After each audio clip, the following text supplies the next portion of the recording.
Pasanglah telinga pada doaku, sebab sengsara dan miskin aku. Perhatikanlah permohonanku.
Selamat Hari Minggu untuk seluruh umat, baik yang berada di Indonesia maupun di luar Indonesia. Mari kita datang untuk bersekutu dan memuji nama Tuhan. Bersorak-soraklah bagi Tuhan, hai seluruh bumi.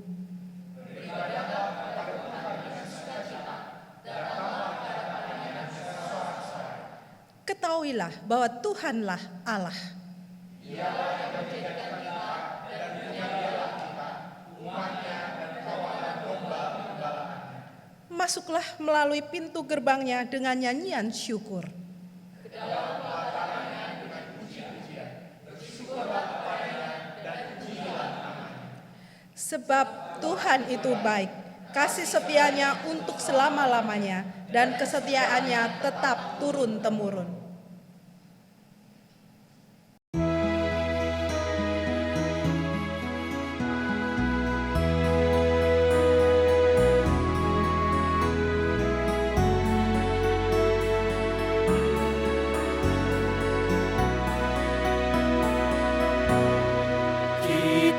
Masuk rumahnya, berkumpul menyembah kepadanya. Kita masuk rumahnya, berkumpul menyembah kepadanya. Kita masuk rumahnya, berkumpul menyembah kepada Kristus. Menyembah Kristus Tuhan.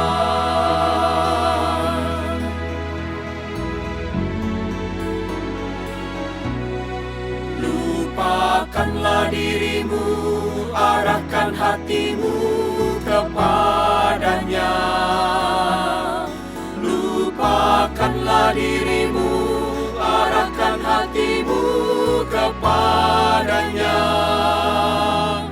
Lupakanlah dirimu, arahkan hatimu kepada Kristus.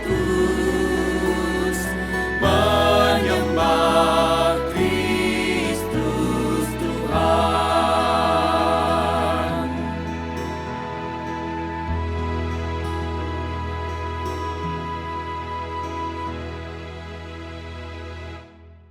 Pertolongan kita adalah dalam nama Tuhan yang menjadikan langit dan bumi.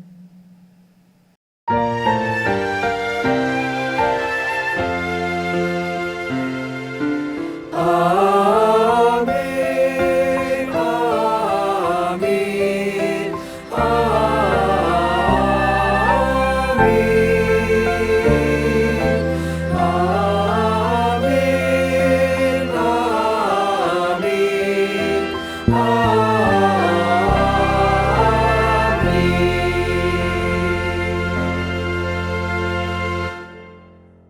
Tuhan besertamu.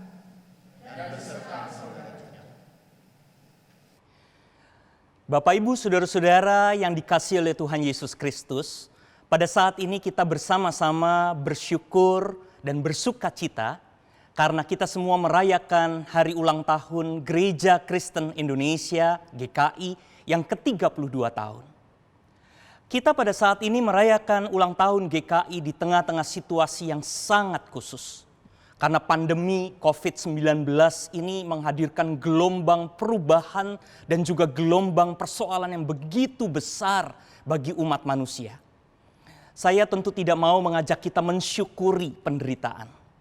Tetapi salah satu dari ukuran iman dan spiritualitas yang meningkat adalah ketika kita semua memiliki kemampuan untuk bisa melihat makna dan kemudian mendorong diri kita untuk bertindak secara baik dan kuat.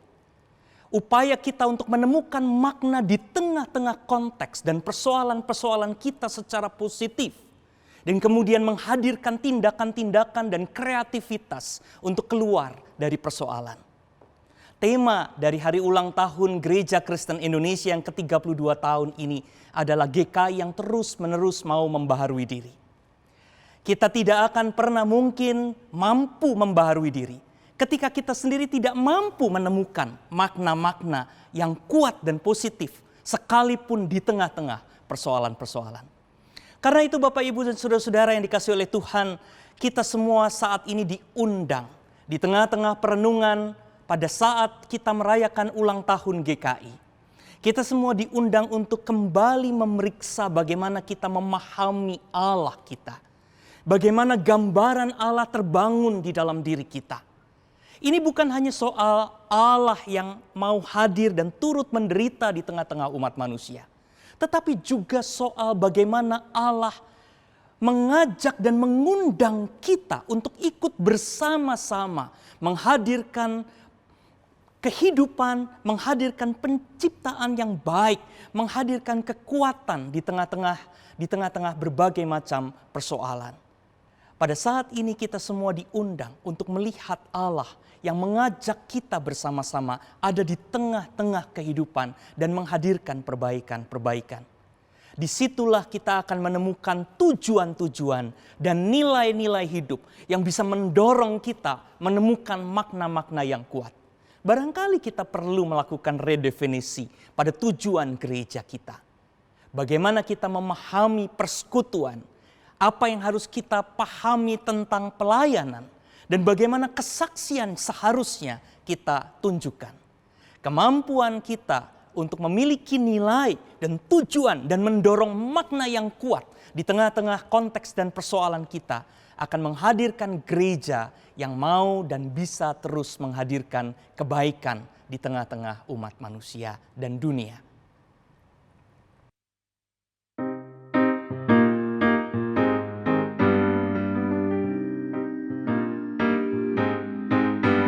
Gereja bagai bahtera di laut yang seram, mengarahkan haluannya ke pantai seberang.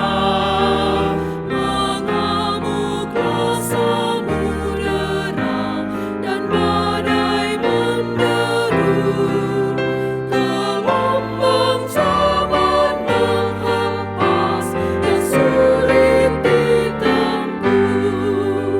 Penumpang pun bertanyalah selagi berjeri, betapa jauh di manakah labuhan abadi. Tuhan tolonglah, Tuhan tolonglah, tanpa Dikau semua binasa kelak. Ya Tuhan tolonglah.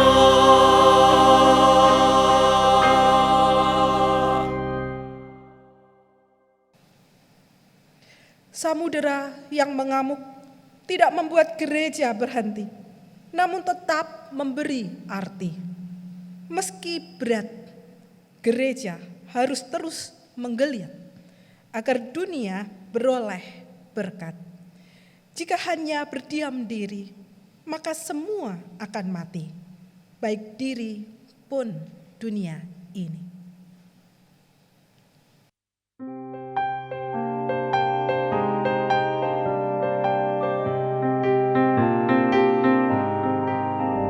Gereja bagai bahtera pun suka berhenti, tak menempuh samudera, tak ingin berjeri.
gereja berlayar dalam lautan perubahan yang terus bergerak dan dinamis.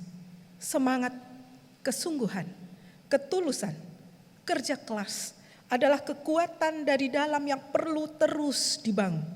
Begitu juga kemampuan, kecakapan, dan kepekaan untuk membaca arah angin perubahan perlu terus diasah, agar gereja yang Tuhan percayakan kepada umatnya dapat terus bergerak menuju pelabuhan tujuan.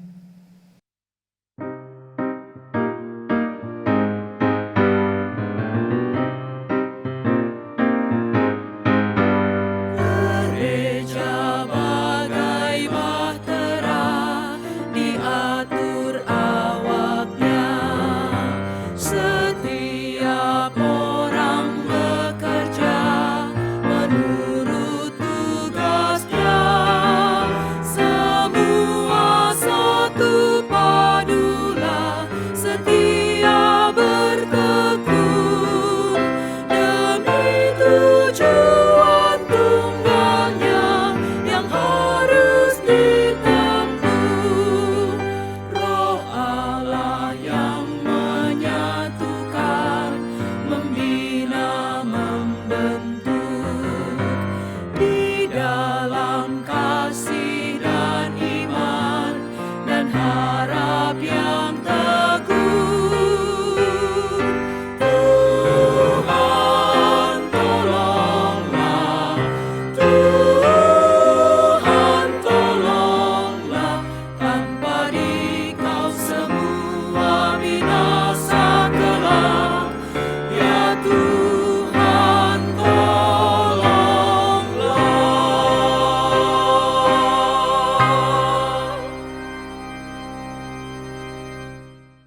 Ya Tuhan, sebagai gereja-Mu, kami seringkali gagap dan tak siap saat ancaman datang. Sebagai gereja-Mu, kami sering lebih berfokus pada diri sendiri ketimbang berfokus pada apa yang dibutuhkan oleh dunia ini. Sebagai gereja-Mu, kami kerap berhenti pada kemapanan dan kepuasan diri sehingga lupa bahwa gereja-Mu harus bergerak keluar melampaui arus zaman dengan segala pergumulannya. Sebagai gereja-Mu, kadang kami kurang giat untuk memikirkan serta melakukan cara-cara baru untuk beradaptasi dengan kehidupan yang terus berubah, sehingga kami tertinggal beberapa langkah di belakang masalah. Ampuni dan tolonglah kami ya Tuhan. Di dalam nama Tuhan Yesus, Sang Raja Gereja, kami memohon. Amin.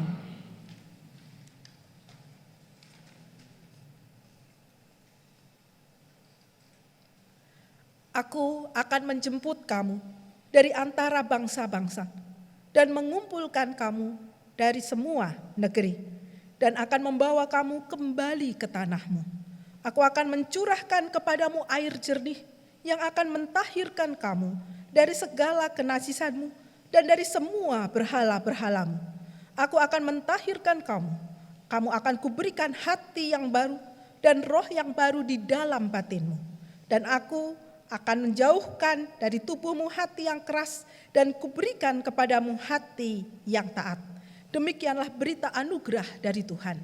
Syukur kepada Allah. Damai Kristus bagimu.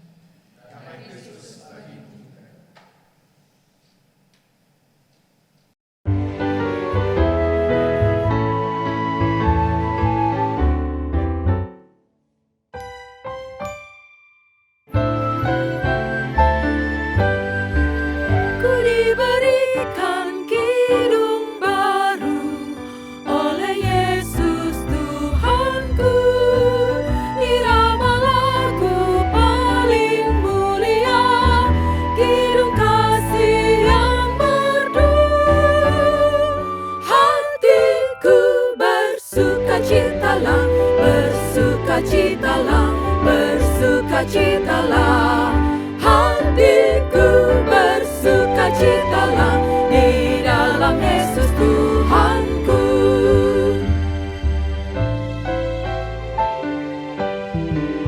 Ku mengasihi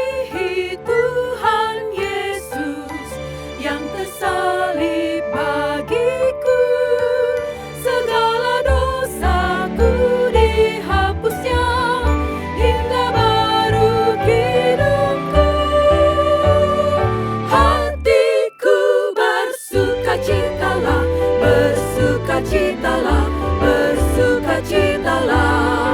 Hatiku bersukacitalah di dalam Yesus Tuhanku.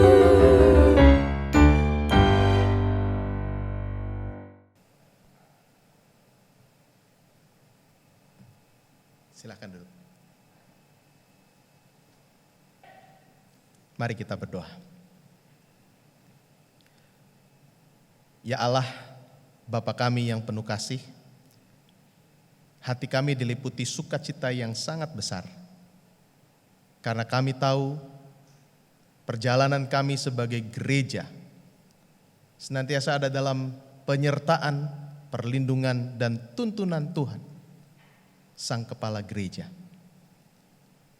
32 tahun lamanya Gereja Kristen Indonesia boleh berderap satu, melangkah bersama, bergandengan tangan untuk mengerjakan panggilan kami sebagai mitra Allah dalam mewujudkan keselamatan. Kami bersyukur Tuhan, di tengah berbagai keadaan kami, di tengah situasi yang berganti-ganti, Tuhan tetap mengajak kami untuk menjadi mitra Tuhan di tengah dunia ini. Dan di tengah syukur itu juga, saat ini kami hendak mendengarkan sabda Tuhan. Sabda yang boleh menuntun kami, mengingatkan kami, bahkan menegur kami untuk menjalani tiap peran dan tanggung jawab kami dengan sungguh-sungguh dan bertanggung jawab. Kami sungguh memohon pertolongan Roh-Mu yang kudus ya Allah, supaya ketika kami membaca Alkitab, para lektor membacakan bagian-bagian Alkitab, ketika Mazmur kami nyanyikan, ketika hamba-Mu dan rekan-rekan membagikan firman Tuhan, kami semua ditolong untuk mengerti apa yang Tuhan inginkan untuk kami kerjakan di dunia ini. Dan ya Roh Kudus, berikan kami juga kekuatan untuk boleh mengerjakan setiap hal itu dengan sukacita, supaya dengannya kami Gereja Kristen Indonesia boleh membagikan berkat kehidupan. Kami berdoa di dalam nama Tuhan kami, Yesus Kristus. Amin.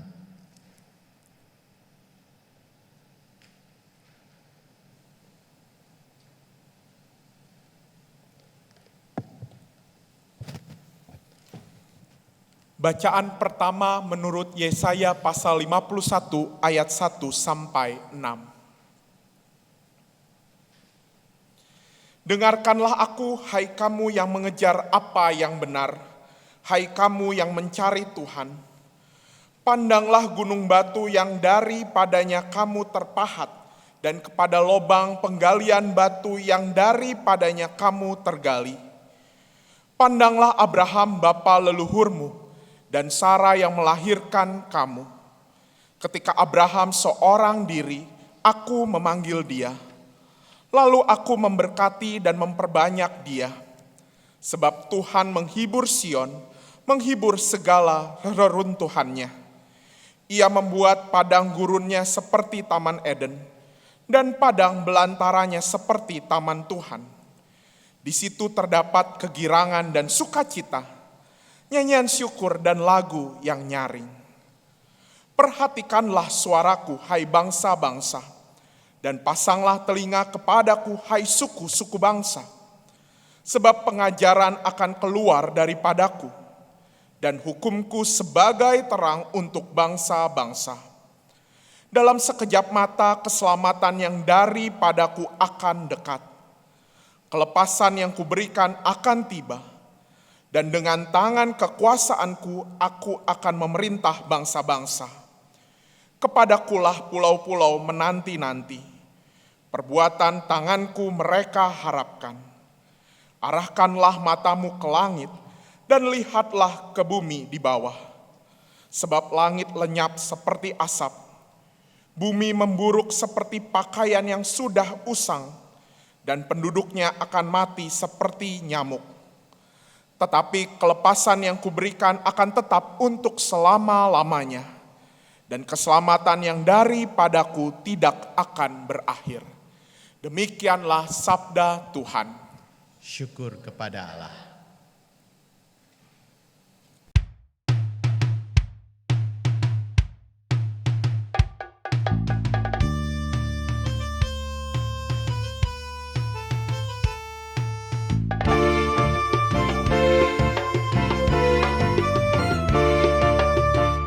Aku hendak menaikkan syukur bagimu Tuhan dengan segenap hati di hadapan para Allah yang lain.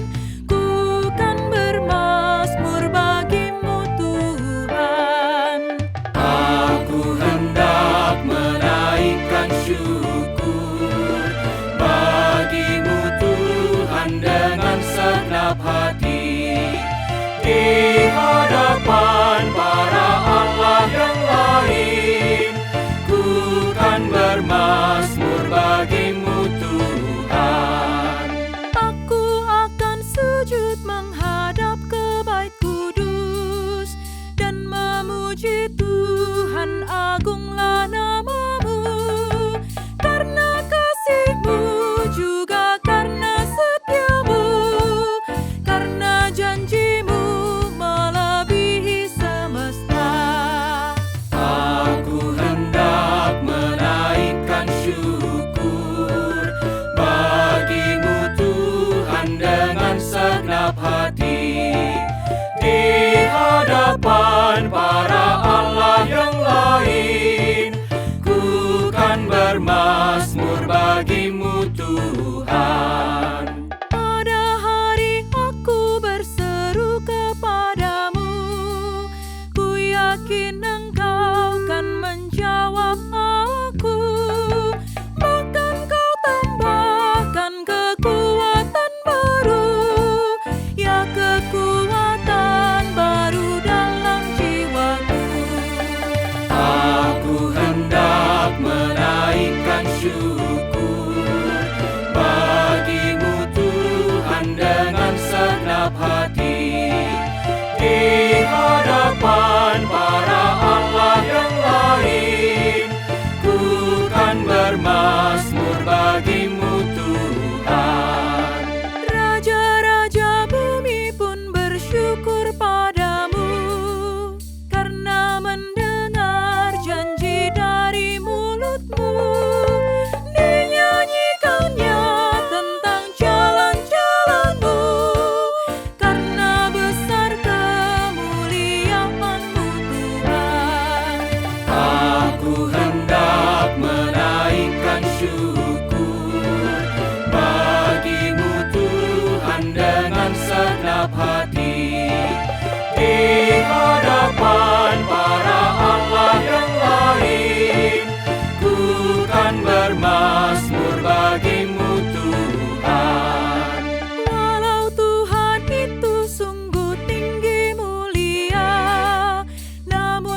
Bacaan kedua menurut Roma pasal 12 ayat 1 sampai 8. Karena itu saudara-saudara, demi kemurahan Allah aku menasihatkan kamu, supaya kamu mempersembahkan tubuhmu sebagai persembahan yang hidup, yang kudus dan yang berkenan kepada Allah. Itu adalah ibadahmu yang sejati. Janganlah kamu menjadi serupa dengan dunia ini, tetapi berubahlah oleh pembaharuan budimu, sehingga kamu dapat membedakan manakah kehendak Allah, apa yang baik, yang berkenan kepada Allah, dan yang sempurna. Berdasarkan kasih karunia yang dianugerahkan kepadaku, aku berkata kepada setiap orang di antara kamu, janganlah kamu memikirkan hal-hal yang lebih tinggi daripada yang patut kamu pikirkan, tetapi hendaklah kamu berpikir begitu rupa, sehingga kamu menguasai diri menurut ukuran iman yang dikaruniakan Allah kepada kamu masing-masing. Sebab sama seperti pada satu tubuh kita mempunyai banyak anggota, tetapi tidak semua anggota itu mempunyai tugas yang sama. Demikian juga kita, walaupun banyak, adalah satu tubuh di dalam Kristus, tetapi kita masing-masing adalah anggota yang seorang terhadap yang lain. Demikianlah kita mempunyai karunia yang berlain-lainan menurut kasih karunia yang dianugerahkan kepada kita. Jika karunia itu adalah untuk bernubuat, baiklah kita melakukannya sesuai dengan iman kita. Jika karunia untuk melayani, baiklah kita melayani. Jika karunia untuk mengajar, baiklah kita mengajar. Jika karunia untuk menasihati, baiklah kita menasihati. Siapa yang membagi-bagikan sesuatu, hendaklah ia melakukannya dengan hati yang ikhlas. Siapa yang memberi pimpinan, hendaklah ia melakukannya dengan rajin. Siapa yang menunjukkan kemurahan, hendaklah ia melakukannya dengan sukacita. Demikianlah sabda Tuhan. Syukur kepada Allah.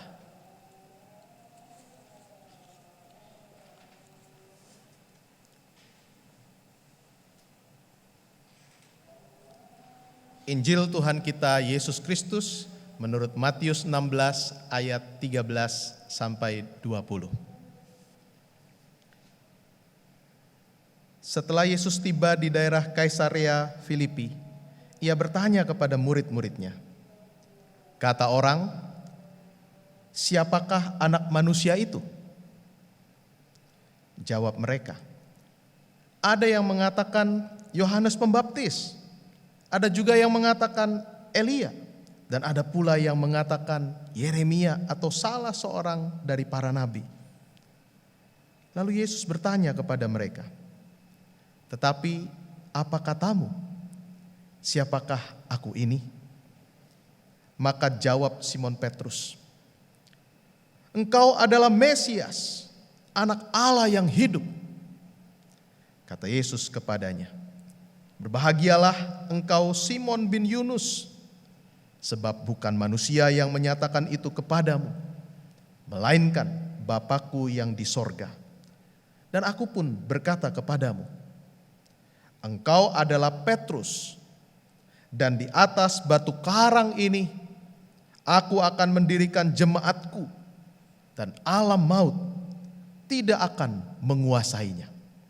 Kepadamu akan kuberikan kunci kerajaan sorga. Apa yang kau ikat di dunia ini akan terikat di sorga, dan apa yang kau lepaskan di dunia ini akan terlepas di sorga. Lalu Yesus melarang murid-muridnya supaya jangan memberitahukan kepada siapapun bahwa ia Mesias. Demikianlah Injil Yesus Kristus. Berbahagialah mereka yang mendengarkan firman-Nya dan yang memeliharanya. Haleluya, haleluya, haleluya.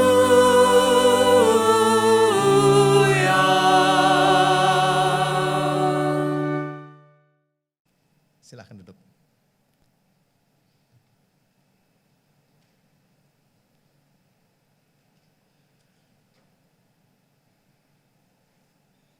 Saudara-saudara, ini sebuah kisah dari seorang dokter gigi yang pernah menjabat sebagai Direktur Rumah Sakit Umum Daerah AB Pura.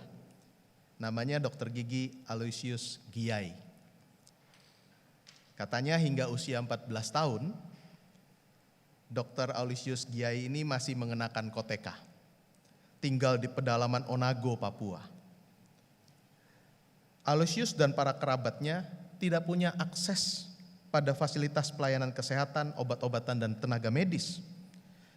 Katanya, kami tinggal di hutan. Rumah kami rumah tradisional, sejenis rumah Honai. Ayahnya bernama Giaibo tidak pernah tahu juga manfaat pendidikan, tidak pernah tahu yang namanya menyekolahkan anak. Dan memang tidak pernah berniat menyekolahkan anak-anaknya. Hingga satu saat di perayaan Natal, sang ayah Giaibo ini membawa serta seluruh keluarganya untuk ikut perayaan Natal di gereja. Tapi ketika mereka tiba di gereja, keluarga ini diusir oleh panitia karena mereka tidak membawa barang yang hari itu wajib dibawa. Apa itu? Mereka tidak membawa sarden dan supermie. Itu sebutan untuk mie instan, saudara ya, pada zamannya. Padahal sebenarnya mereka membawa hasil yang lebih menggiurkan. Babi hutan dan juga hasil pertanian mereka. Tapi karena tidak bawa sarden dan tidak bawa mie instan tadi, satu keluarga ini tidak boleh ikut kebaktian perayaan Natal. Giaibo, sang ayah, mengaku belum pernah mendengar nama kedua makanan itu. Apalagi lihat bentuknya seperti apa. Nah, karena kecewa, sang ayah membawa pulang keluarganya, kemudian memasak hasil buruannya itu, dan juga memasak hasil pertanian, lalu mereka makan bersama. Konon asap dari hasil memasak makanan itu membubung. Dan saat itu sang ayah menaikkan doa kepada Sang Maha Pencipta. Doanya adalah, semoga anak saya bisa melihat sarden dan supermie, bahkan bisa membuatnya. Doa itu menjadi kemudian visi dari sang ayah. Karenanya sehabis acara itu, dia mencari cara bagaimana supaya anak-anaknya dapat melihat sarden dan dapat melihat juga supermie. Dan jalan satu-satunya menurut para tetua adalah mereka harus sekolah.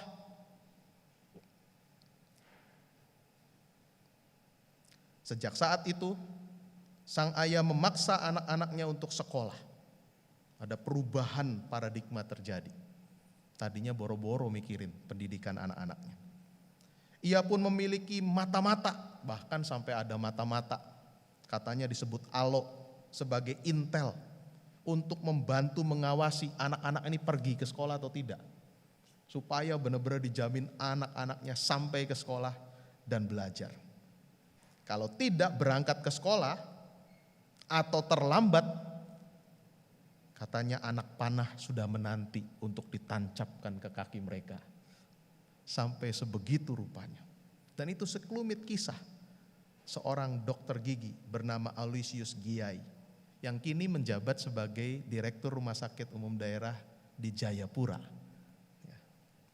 Saudara-saudara, kisah ini mengantar kita pada topik yang namanya perubahan dan pembaruan diri.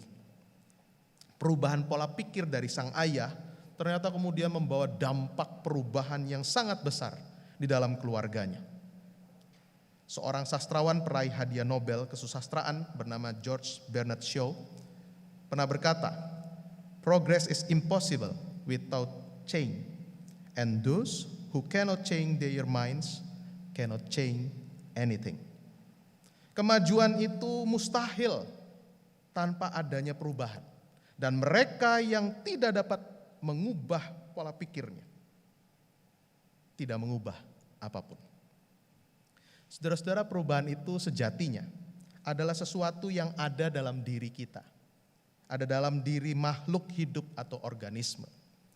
Bahkan seorang penulis berkebangsaan Inggris lainnya bernama Evelyn Waugh mengatakan change is the only evidence of life. Perubahan itu adalah sebuah pertanda adanya kehidupan. Jadi kalau kita hidup ya pasti akan selalu ada perubahan dalam hidup ini. Kadang memang berubah, dan perubahan itu terjadi karena adanya satu keadaan yang memaksa kita untuk berubah, memaksa kita untuk membarui diri, supaya kemudian kita bisa menyesuaikan diri dengan keadaan baru tersebut.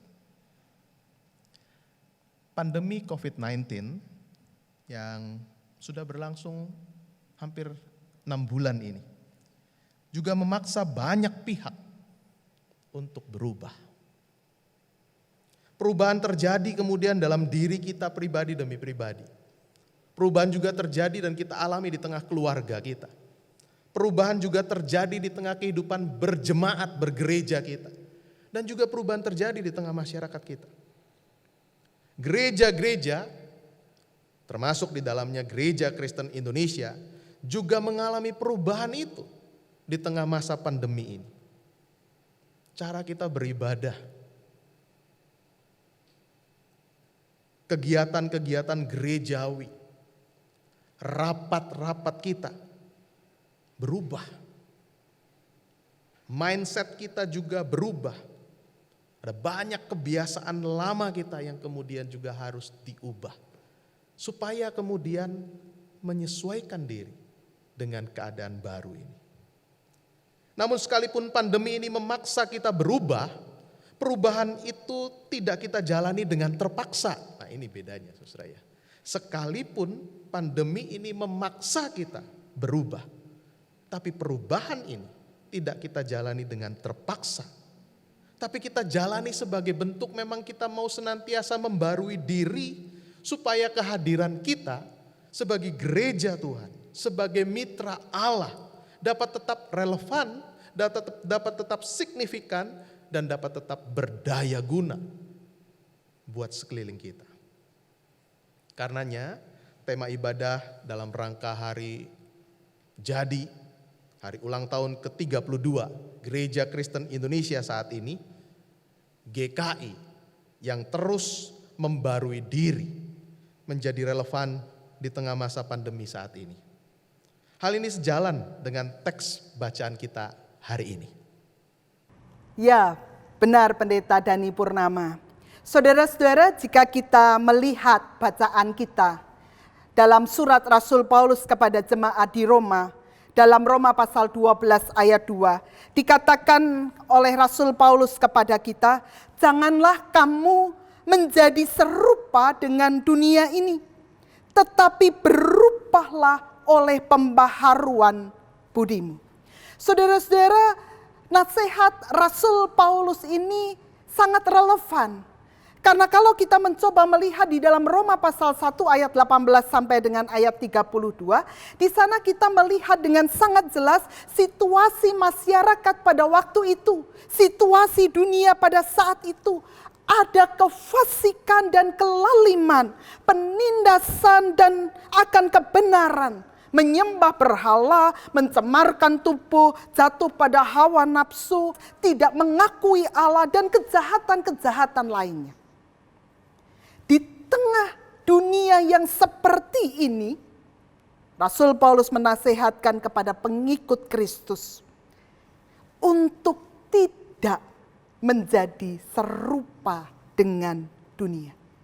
Tetapi justru sebaliknya, menjadi manusia baru. Pengikut Kristus diminta untuk menjadi manusia baru, berubahlah oleh pembaharuan budimu. Nah, saudara-saudara, menarik, kata berubahlah adalah sebuah kata kerja yang diterjemahkan dari kata Yunani metamorphoste, bentuk present imperfect dari kata kerja metamorphoso. Bentuk imperfect ini berarti suatu pekerjaan yang sedang dilakukan dan dilakukan berulang-ulang sejak masa lampau. Pembaharuan budi, kata budi dalam bahasa Indonesia berarti akal batin yang merupakan perpaduan akal dan perasaan. Sementara dalam bahasa Yunani dipakai kata nous yang berarti pikiran, perasaan, kehendak, nalar atau pola berpikir. Rasul Paulus mengatakan berupalah oleh pembaharuan budimu, mau menegaskan bahwa perubahan itu harus terjadi terus-menerus dalam seluruh aspek nurani kita. Pikiran, perasaan, kehendak, nalar atau pola pikir yang akhirnya akan nyata melalui perbuatan. Pembaharuan diri itu berarti siap mengalami perubahan itu. Bukan karena latah, ikut-ikutan saja, tetapi karena memang merupakan sebuah refleksi atau geliat beriman dalam kehidupan.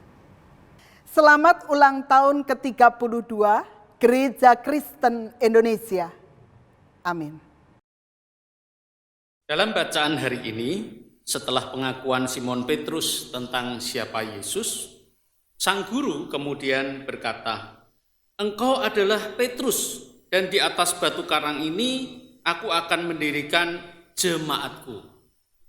Bapak, Ibu, dan saudara-saudara, apa yang dikatakan oleh Yesus itu menegaskan bagaimana Petrus akan dilibatkan untuk berkarya, melanjutkan misinya, dan menjadi mitra Tuhan di tengah dunia. Sekaligus perkataan Yesus ini juga mengingatkan bahwa sebagai mitra Tuhan, Petrus bukanlah pendiri, apalagi pemilik dari jemaat. Ia hanya diminta untuk menjadi dasar yang kokoh bagi pertumbuhan jemaat Tuhan. Nah, panggilan Petrus ini juga relevan untuk kita GKI, terutama di tengah situasi sekarang ini.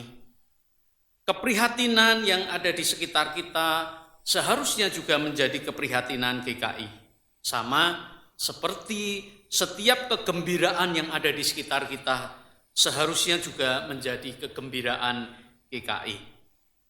Nah, ketika Yesus mengatakan bahwa Petrus dipanggil untuk menjadi dasar bagi jemaat yang akan dibangunnya, itu juga sekaligus mengingatkan bahwa kita harus memberi kebebasan kepada Tuhan sendiri untuk membangun apa yang ada di atasnya. Karena itu, untuk memenuhi panggilan sebagai mitra Allah di tengah dunia yang senantiasa berubah ini, kita harus mempercayakan semua perubahan itu kepada Tuhan, dan kita sendiri harus siap untuk terus-menerus menjadi gereja yang bersedia membaharui diri. Karena hanya dengan membaharui diri itulah kehadiran kita akan tetap relevan, tetap signifikan untuk menjawab konteks yang ada di sekitar kita. Membaharui diri menjadi sesuatu yang mutlak harus dilakukan saat ini. Khususnya ketika di hari ulang tahun ini kita menghayati lagi keterpanggilan kita menjadi tangan perpanjangan karya Tuhan. Agar keberadaan Tuhan dirasakan, maka kita harus terus memperbarui diri dan menjadi relevan bagi apa yang berkembang di sekitar kita. Kita sudah mendengarkan penjelasan yang dibawakan oleh Pendeta Dani, Pendeta Heni, dan juga Pendeta Timotius. Namun pertanyaannya, apakah perubahan dan pembaharuan itu juga terjadi di dalam lingkup kita sebagai Gereja Kristen Indonesia? Berawal dari sekelompok orang beretnis Tionghoa yang berdiam di Pulau Jawa, sekarang GKI mempunyai 230 jemaat yang tersebar hampir di semua pulau besar di Indonesia. Dengan 250.000 anggota jemaat yang terdiri dari berbagai macam etnis. Jadi kalau saudara mau melihat miniatur Indonesia, nggak usah jauh-jauh ke Taman Mini, Bapak Ibu Saudara. Cukup lihat GKI, karena di GKI saudara melihat kemajemukan. Di sana ada banyak orang yang berasal dari berbagai macam suku dan ada pembaharuan di sana. Pembaharuan terjadi juga di aras kepemimpinan. Perempuan diberikan kesempatan untuk berkiprah setara dengan laki-laki. Generasi muda dipercaya untuk berkiprah bersama-sama dengan generasi di atasnya dalam kepemimpinan Gereja Kristen Indonesia. Jadi jika saudara mau melihat di mana ada tempat bagi semua, tidak usah jauh-jauh. Saudara dan saya bisa melihat bahwa demokrasi ada di kepemimpinan Gereja Kristen Indonesia. Kehidupan gereja tidak lagi hanya soal saya dan Tuhan. Sejak GKI secara sadar memilih mengubah nama dari Tionghoa ke Tokahwe menjadi Gereja Kristen Indonesia, maka di sana kita memilih untuk tidak hanya menjadi jemaat yang hadir dalam sebuah gedung gereja, tapi menjadi jemaat yang hadir di tengah-tengah pergumulan bangsa dan negara. 100% Kristen, 100% Indonesia. Bersama-sama Gereja Kristen Indonesia, dalam gerakan kemanusiaan Indonesia mencoba merespon dengan cepat dan tanggap berbagai macam bencana yang terjadi di Indonesia. Dan anggota jemaat simpatisan dengan sangat sadar, dengan sangat mau menyumbangkan apa yang mereka bisa sumbangkan. Dan itu adalah kiprah GKI bagi Indonesia. GKI turut berkiprah dalam dunia pendidikan. Baik melalui pendidikan yang dilakukan oleh BPM-FSC Jabar, melalui Penabur, Ukrida, dan Maranatha. Namun juga pendidikan-pendidikan yang dilakukan oleh GKI di lingkup Sinode Wilayah Jawa Tengah. Bagaimana bahkan BPM-FSC Jatim, Jawa Timur membentuk Dewan Pendidikan untuk memperlengkapi anggota jemaat yang menjadi pengurus yayasan pendidikan. GKI tidak menutup mata untuk mencerdaskan semua, kalau bisa semua masyarakat Indonesia. Dan di masa pandemi ini bersama-sama kami mengupayakan bagaimana membekali guru-guru, dosen-dosen untuk bisa mengajar di tengah-tengah kebiasaan dan tatanan yang baru. GKI tidak hanya memikirkan diakonia atau jemaat yang kesulitan secara ekonomi, namun bagaimana dalam perjalanannya GKI melalui ketiga sinode wilayahnya berupaya membangun masyarakat di mana kita masing-masing ada. Setiap sinode wilayah, bahkan sinode, mempunyai departemen atau badan pelayanan yang secara khusus memikirkan bagaimana GKI menjadi berkat bagi masyarakat Indonesia, tidak hanya anggota jemaat, tapi bagi Indonesia. Di tengah pandemi, bahu-membahu sinode GKI, sinode wilayah Jawa Timur, Jawa Tengah, dan Jawa Barat berupaya untuk terus ikut ambil bagian mewartakan cinta kasih Tuhan bagi bangsa yang terluka. Masyarakat yang sekarang ini sedang bingung. Di awal pandemi, bersama-sama kita mengupayakan APD bagi tenaga medis dari Sabang sampai Merauke. Berkiprah dalam ketahanan pangan dengan cara membantu petani memiliki harga pemasaran dan sekaligus tempat pemasaran. Itu yang dilakukan oleh Sinwil Jatim melalui Ijol Market. Juga Sinwil Jabar melalui terminal pangan. Sinwil Jateng menggunakan lahan yang dimilikinya untuk menanam sayur hidroponik, bekerja sama dengan petani sekitar untuk memasarkan hasil panennya agar petani mendapatkan untung lebih banyak daripada dijual kepada tengkulak. Kita tidak diam saja. Bersama-sama kita melakukan apa yang bisa kita lakukan bagi bangsa dan negara kita. GKI mengalami pembaharuan tidak hanya berpikir untuk memberikan ikan kepada yang membutuhkan dalam arti diakonia karitatif, namun berbagai upaya diakonia transformatif dijalankan dengan penuh semangat. Sinul Jabar berupaya memberikan ruang dan pelatihan bagi jemaat yang berdampak secara ekonomi untuk melakukan usahanya melalui gerai kreasi insani. Sinul Jatim berupaya terus memperlengkapi petani anggota jemaat untuk budidaya jahe merah. Berbagai macam upaya dilakukan. Jika kita menengok apa yang sudah dilakukan GKI, maka mau tidak mau kita harus mengatakan pembaharuan dan perubahan sudah terjadi di sana. Bukan karena saya orang GKI, lalu saya mengatakan GKI sudah melakukan perubahan dan pembaharuan. Tapi memang kenyataannya sepanjang 32 tahun ada perubahan dan pembaharuan di tengah-tengah kehidupan berjemaat Gereja Kristen Indonesia, dan saya bangga menjadi anggota Gereja Kristen Indonesia. Bagaimana dengan Bapak Ibu Saudara sekalian? Saya tidak bermaksud mengajak kita sombong dan bermegah diri. Namun saat ini bersama-sama sebagai GKI yang merayakan ulang tahun yang ke-32, saya mengajak kita bersyukur atas penyertaan Tuhan yang luar biasa dalam kehidupan kita berjemaat selaku Gereja Kristen Indonesia. Dan mari terus berderap bersama, mari terus melangkah bersama, meneruskan berkat Tuhan yang tidak pernah berhenti dalam kehidupan berjemaat kita, sehingga dengan kekuatan dari Tuhan, kita bisa belajar terus mengubah, memperbaharui diri, dan menjadi berkat, tidak hanya bagi sesama jemaat dan simpatisan, tapi bagi seluruh bangsa Indonesia. Selamat ulang tahun yang ke-32 Gereja Kristen Indonesia. Tuhan memberkati kita. Amin.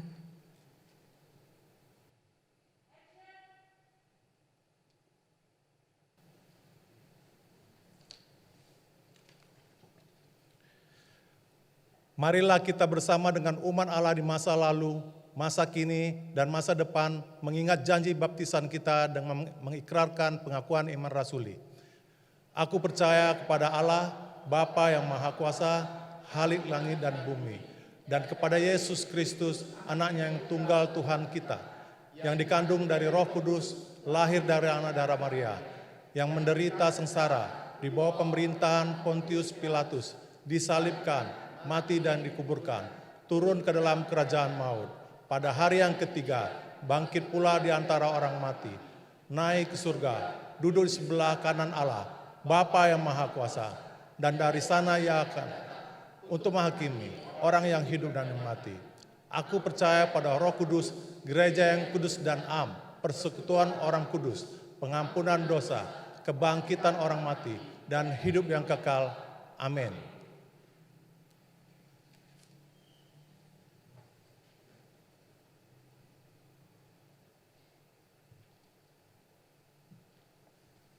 Mari saudara, kita akan masuk di dalam doa syafaat.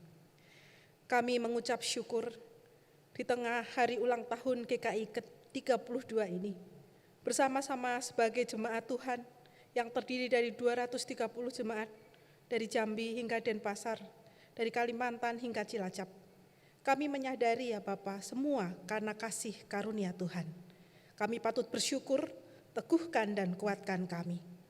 Berderap bersama, dalam konteks gereja yang terus membaharui, membutuhkan kesadaran menjalani perubahan, sehingga nanti akan menghasilkan pemahaman yang baru. Karena itu berikanlah kami penyadaran akan situasi gereja pada saat ini, sehingga Gereja Kristen Indonesia tetap boleh memberi dirinya di tengah kehidupan. Kami juga mengucap syukur untuk situasi saat ini Bapa, di tengah ketidakpastian, Engkau tetap meneguhkan, menguatkan, dan terus menuntun kami. Karena itu mampukan kami untuk melewati masa-masa ini. Bersama juga saudara-saudara kami dalam situasi pandemi dan membutuhkan kekuatan serta pertolongan Tuhan, beserta para medis yang boleh menolong dan membantu orang-orang yang terkena COVID-19 untuk boleh berpulih. Kami menyadari Bapa, bahwa kesadaran untuk sehat bersama perlu dimiliki. Karena itu berikanlah kami kemampuan untuk bersedia, dipandu, ditolong, dan memiliki kesadaran. Kami juga mengucap syukur bersama Yayasan Komunikasi Bersama yang boleh menolong kami semua dalam ibadah daring ini. Dan di tengah kelebihan dan kekurangan kami, serta kehadiran GKI untuk terus membantu dirinya baik di dalam maupun keluar dengan kesediaannya untuk menjadi gereja, proyek percontohan yang boleh dilakukan gereja di tengah kehidupan melalui ketahanan pangan dan ketahanan ekonomi boleh menjadi kekuatan gereja untuk disebarkan di tengah kehidupan. Kami naikkan doa-doa yang jauh dari sempurna ini bersama dengan doa yang Tuhan ajarkan kepada kami. Bapa kami yang ada di surga, datanglah kerajaan-Mu, jadilah kehendak-Mu seperti di surga. Berikanlah kami pada hari ini makanan kami yang secukupnya, dan ampunilah kami kesalahan kami, seperti kami juga salah kepada kami. Dan janganlah membawa kami dalam pencobaan, tetapi lepaskanlah kami dari gereja. Dan Engkau yang kerajaan dan kuasa dan kemuliaan sampai selamanya. Amin.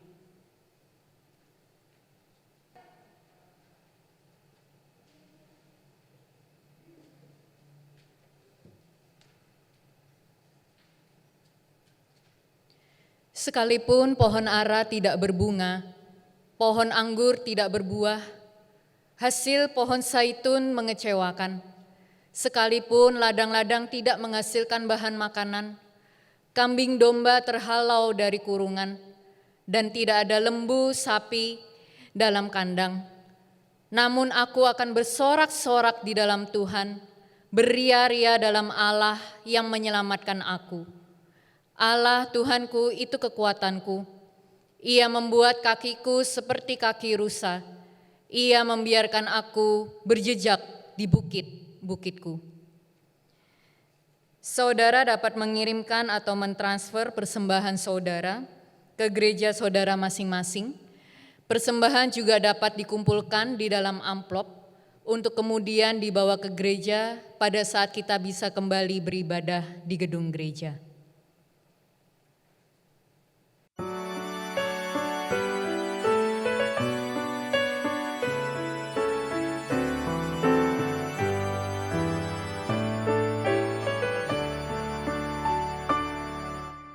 Mari puji Raja Sorga, persembahan bawalah, ditebusnya jiwa raga, maka puji namanya, puji Dia, puji Raja semesta. Puji yang kekal rahmat-Nya bagi umat damai, dulu kini selamanya, panjang sabar mahaman. Puji Dia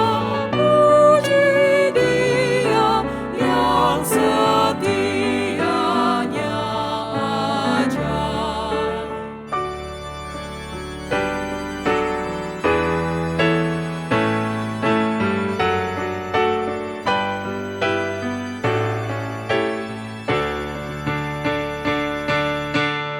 Bagai Bapa yang penyayang, siapa kita Ia tahu, tangan kasih-Nya menatang di tengah bahaya mat. Puji Dia, kasih-Nya seluas.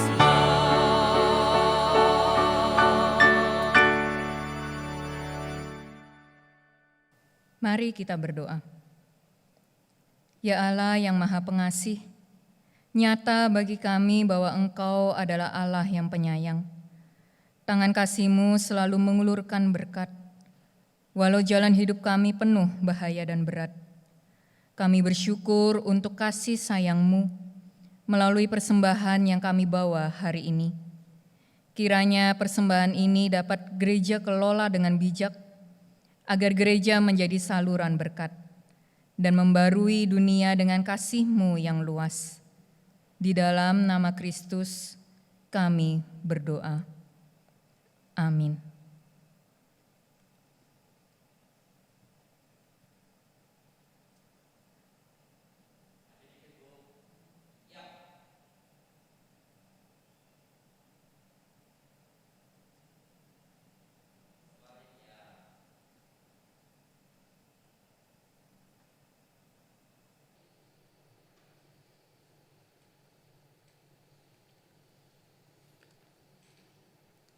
Saudara-saudara, marilah kita berderap satu menjadi gereja yang terus membarui diri, menjunjung panggilan Allah, memperjuangkan kasih-Nya, agar melalui gereja dunia beroleh berkat.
selalu membarui diri.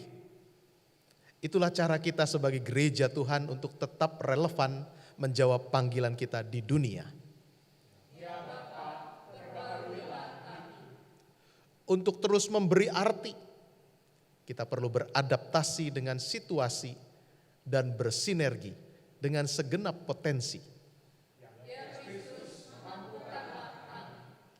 Tidak ada perubahan yang murah, tidak ada pencapaian yang diperoleh dengan mudah.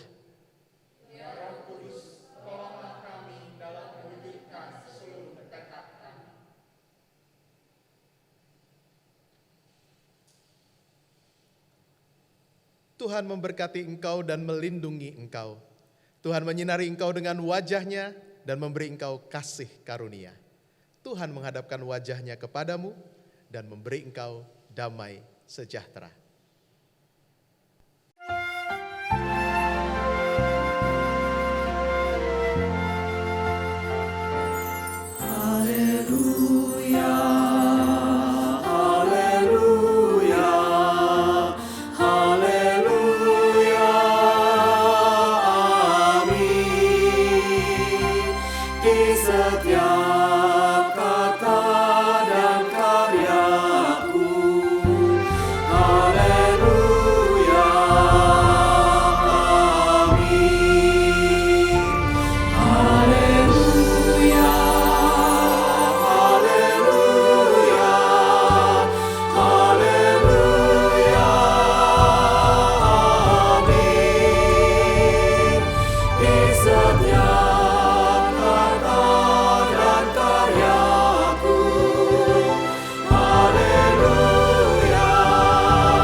Ku diberikan kidung baru oleh Yesus Tuhanku.